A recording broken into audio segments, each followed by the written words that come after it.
What is going on, guys? Jedi from the block here. Today I am bringing you guys another Smite build video. This is a request video for Anubis, so thank you again for sending out that request. I do enjoy making these, so if anybody who is new to the channel wants a request video made, be sure to drop it down below in the comment section. Let me know what you guys want. If you're new to the channel and you like my videos, let me know. Also, be sure to hit that subscribe button down below for me. If you're not new and you're somebody who's always been watching my videos, thank you for sticking around. I couldn't have done this without you guys. And again, if you have any requests, let me know. So guys, we're going to get this video started. I play a lot of Joust. As you guys know in my videos, I explain that a lot. But if you're playing Conquest as well, I'll detail that out for you. With Conquest, you're going to want to do Grasping Hands. You're going to do Plague of Locusts. And then you're going to get yourself Mummified. The reason for this little mix of abilities here is your Grasping Hands. They do a good AoE damage, which also helps fight against other gods, other players. Also kills off waves of minions pretty well early on, and it's a good way to level up fast. Now, your Plague of Locust, I use that just because it's an additional damage ability, which is good for farming minions. Also, when you're running mid, it's good to go on the sides, the left and right, and fight the little XP camps with that. You can also do it through walls, so be sure to remember that. You can actually use that ability through walls to take on camps. So, it is useful. So like if you're fighting XP camp on the left and enemies on the other side of the wall, you can use your ability through that wall. It is something that a lot of people have done, and it is pretty nice to use. With Anubis, he's very powerful. He's probably one of my favorite mages. So this build is one of my favorite for season 4. So you guys, let's go ahead and rock this out. So it is 3-1-2. Remember that, guys. 3-1-2.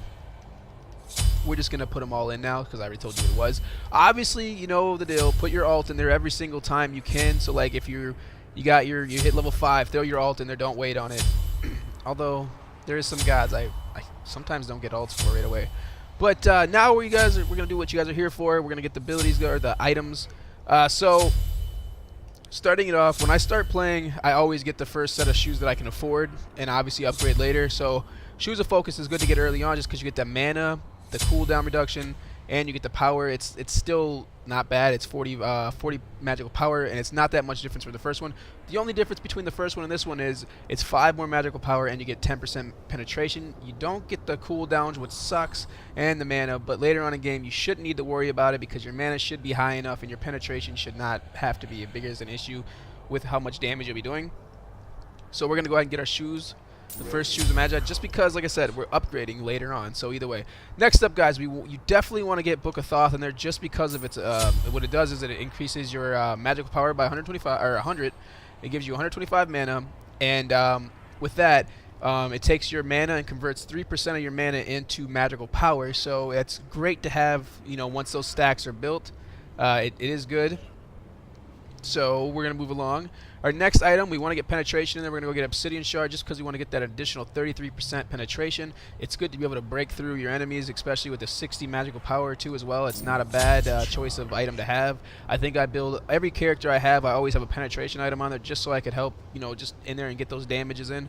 So after that, Bancroft Talon, guys. The reason for Bancroft Talon, guys, forgot to turn my notification off. Bancroft Talon, guys, is very useful because what it's going to do is it's going to scale off your missing health. So what's going to happen is when you're losing your own health and you're getting beat down, it's going to increase your magical power and your life steal, and it's going to help you out. It's going to be, I would say, roughly, I think I've done this, if you're down to no health, you should be able to get close to, you know, I don't know, 85 magical power from it because I know it goes to 100, but anyways, that's at, you know, 25% health. So when you're almost dead. So if you're at half a health, you should be able to just still be able to maintain a lane and put down the damage. So Bancroft's Talon, guys, definitely a choice to put in there. I would always put that in there. After that, guys, we're gonna move over. We're gonna go ahead and get ourselves Ratatouille just because you want to increase your magical power by 25%. It is also 125 magical power increase.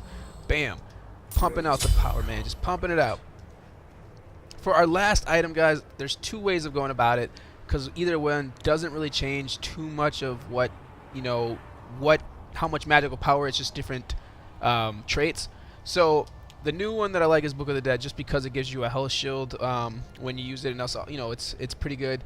So it's benefit to you because it gives you a health shield, but it also gives you 100 magical power and a 15 life steal. Plus you get 200 health, so that's the nice benefit. But like I said, when you're playing Anubis, you should be able to maintain and stop everyone who tries to mess with you later on in game. So that's why I always go to level 20, because I like to show you the full potential of the character. You guys know I like to be able to be efficient with these builds, so it's either Book of the Dead or you're going to go ahead and get yourself the Soul Reaver. Now, the reason why I like Soul Reaver is because you get the 300 mana, which will attribute to your Book of Thoth as well. So you take that in consideration, and then you got your magical power plus 100. So when a god takes damage from your abilities, they take 10% of their maximum health. So this would be good to have if you're fighting against tankier gods like Hercules or Chak, or anybody who has high health and is able to sustain lanes pretty well. But it's good for tanks as well, or the Guardians, I should say. It's just one of those things where you just have to make up your mind on how you want to go about doing it. Do you want more health, or do you want more mana? Do you want more power, or do you want more health? You know, these are the things you got to take into consideration. But like I said, in the outcome, you're going to get the same magical power from both of these, but the difference is you're getting 300 mana, which will convert 3% of that into magical power. So you're going to get a little bit more bump of magical power there. Plus you'll be doing more damage to heavier tank gods, but the other one will give you health. Plus it'll give you a shield when you get hurt. So it's kind of your choice. I would go with Soul Reaver, guys, just because if you want to do the most damage. Your relics, just to finish it up, we're gonna go with we're gonna obviously Sanctuary. I don't even think they call it that anymore. They don't. Whatever. We're going with Sanctuary. We're gonna be old school, guys. So next up, I like to go with Meditation if I have to, just in case for later on in games if I'm in a rut and I need a little bit of health. It's kind of my backup thing. Alright, so right now we don't have any of our stacks. We don't have any of our stackable items. We don't have all that stuff ready to go, but we're already still putting out 388, and that's without any of our stacked items. That's also to say that we haven't even converted most of our mana yet into power because we don't have the stacks. So once we get those stacks going, we should be able to just start melting everything. And I'll show you guys exactly what how much power we have once we start that up here. So bear with it. If you want to watch the video and follow through, go ahead. If you want to fast forward it, go for it. So just be sure to stay with it. If you want to just watch the outcome, great. It shouldn't take long, but you guys will see as I go through and with this video, you'll see every step of the way how I progress with it. You know, like obviously it's the dummy raw, but either way, I've played with Anubis in game, and you know, the outcome is the same. You're going to melt most, if not all, the gods you fight. I would say you'd have probably a problem with more of the assassin roles than anything because you're obviously very squishy. But it's a game changer when you can throw down your grasp on the floor right below you and you can wait it out if a Loki pops up. And you have Sanctuary. You can pop them both off. He ain't going to mess with you. And he just won't mess with you. Most assassins will leave you alone because they know exactly that you're going to do that. Loki will take a shot at you every once in a while, but most of the time, like, you know, they just stay away. I know better when I play assassins, not mess with Anubis, because Anubis, he just has too much spread damage. You know, the cone, the AoE, and he has the grab, or the stun, and then his ult. So those are just the things that you got to pay attention to with when you play against him. But when you play with him, you got a nasty combination of things you can do, and yeah, they benefit you. So let's see, what do we got? 75 stacks, so we are just short by a lot. So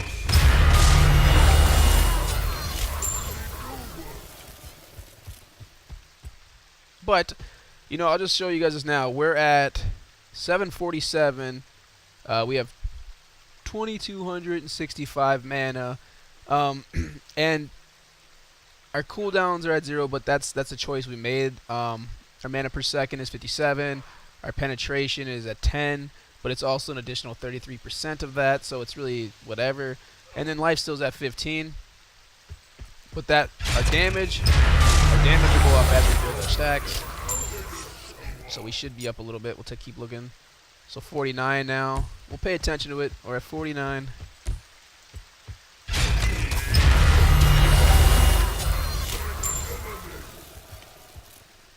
$51.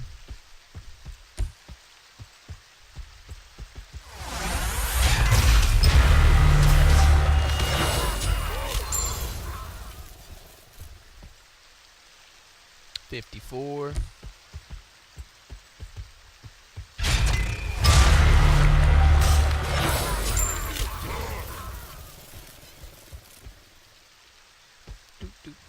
Yeah, this is my favorite build for Season 4 so far. It's been useful for me every time I've been using it. I haven't lost a game with Anubis, I think, since I started doing that. Don't go and expect to win every game just because I said I won every game. I play pretty decent so far, but just train with here, you know, your gods. Go into the training facility or the training grounds and practice this build. You know, don't take it directly on the field until you feel more comfortable with it. Maybe get the build order down, or maybe even rotate it how you feel more comfortable with using it. Who knows? But this is how I do it. So we're at 761 magical power, guys. We're pumping out 2615 mana. So it's gonna be one of those things where you're gonna go through and you're just gonna start storming on them. Like I would say roughly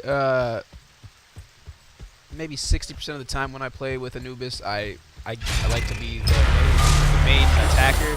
I don't like to sit back. There's some times where I have to because of my team, but other than that, guys, most of the time I like to be full on. People are afraid of you when you play heavy with Anubis because they know exactly how much damage he does.